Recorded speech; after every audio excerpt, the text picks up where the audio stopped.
Hello guys, welcome to Kalavati వంటలు. ఈరోజు మన రెసిపీ వచ్చేసి గుత్తి వంకాయ కర్రీ. గుత్తి వంకాయ కర్రీ ఈ విధంగా చేస్తే చాలా చాలా టేస్టీగా ఉంటుంది. ఇప్పుడు మనం తయారీ విధానం చూసేద్దాం.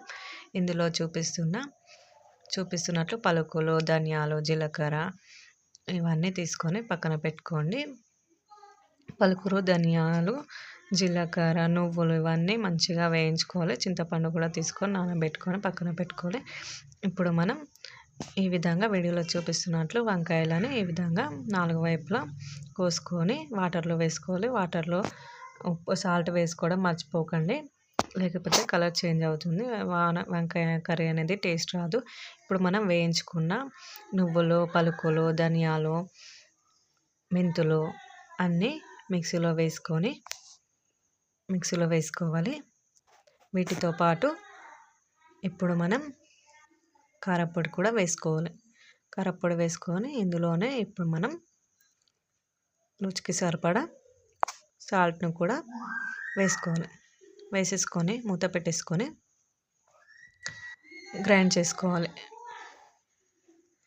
వాటర్ పోసుకొని ఇందులో ఈ విధంగా పేస్ట్ లాగా గ్రైండ్ చేసుకొని పక్కన పెట్టేసుకోవాలి.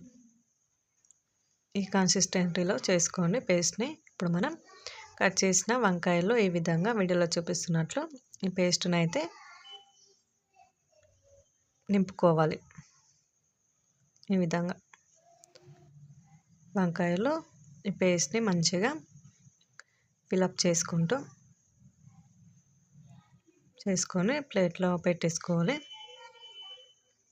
ఈ విధంగా చేస్తే గుత్తి వంకాయ కర్రీ చాలా చాలా టేస్టీగా వస్తుందండి. ఈ విధంగా పేస్ట్ చేసుకోవడం వల్ల కర్రీ చాలా చాలా బాగుంటుంది. కర్రీ చాలా రుచిగా వస్తుంది.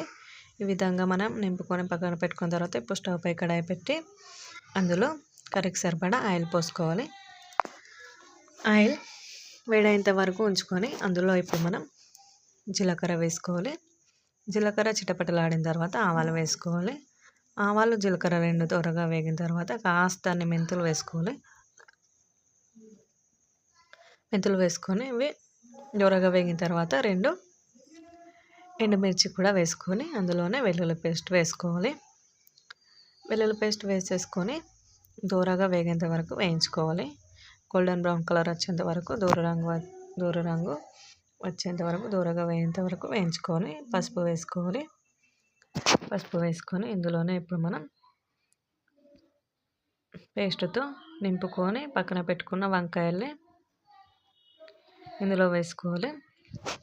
ఇందులో నువ్వులు, పలుకులు వేసుకోవడం వల్ల ఆ ఫ్లేవర్తో కర్రీ అనేది చాలా చాలా టేస్టీగా వస్తుందండి. ఈ విధంగా మూత పెట్టేసుకొని ఒక 5-10 మినిట్స్ మీడియం ఫ్లేమ్లో పెట్టుకొని ఇప్పుడు ఈ విధంగా వీడియోలో చూపిస్తున్నట్లు మంచిగా కలుపుకొని మరొకసారి మూత పెట్టేసుకొని ఒక 5 మినిట్స్ మీడియం ఫ్లేమ్లో పెట్టి తీస్తే చూడండి ఆయిల్ అనేది పైకి తేలింది. మరొకసారి మూత పెట్టేసుకొని చూడండి ఈ విధంగా వంకాయలు అనేది మెత్తపడ్డాయి, ఆయిల్ అనేది పైకి తేలింది.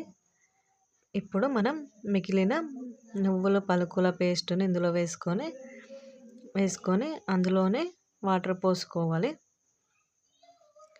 అందులోనే చింతపండు పులుసు కూడా పోసుకొని మూత పెట్టేసుకొని ఈ విధంగా మంచిగా ఉడికించుకొని ఒక 15 మినిట్స్ అలా ఉడికించుకొని ఇప్పుడు మనం ఇందులో కొత్తిమీరని వేసుకోవాలి. కొత్తిమీర ఫ్లేవర్తో కర్రీ అనేది చాలా చాలా టేస్టీగా వస్తుంది. సో కొత్తిమీరని స్కిప్ చేయకుండా వేసుకోండి. కొత్తిమీర ఫ్లేవర్తో కర్రీ టేస్ట్ అనేది రెట్టింపు అవుతుంది. ఈ విధంగా చేస్తే గుత్తి వంకాయ కర్రీ చాలా చాలా రుచిగా వస్తుందండి. ఇది రైస్లోకైనా, చపాతీలోకైనా, ఎందులోకైనా చాలా బాగుంటుంది. ఒకసారి మీరు కూడా మీ స్టైల్లో ట్రై చేసి చూడండి, చాలా బాగుంటుంది గుత్తి వంకాయ కర్రీ. మరిన్ని మంచి మంచి వీడియోస్ కోసం మన ఛానల్ని లైక్ చేసి, షేర్ చేసి, సబ్స్క్రైబ్ చేసుకోండి. బెల్ ఐకాన్పై క్లిక్ చేయండి.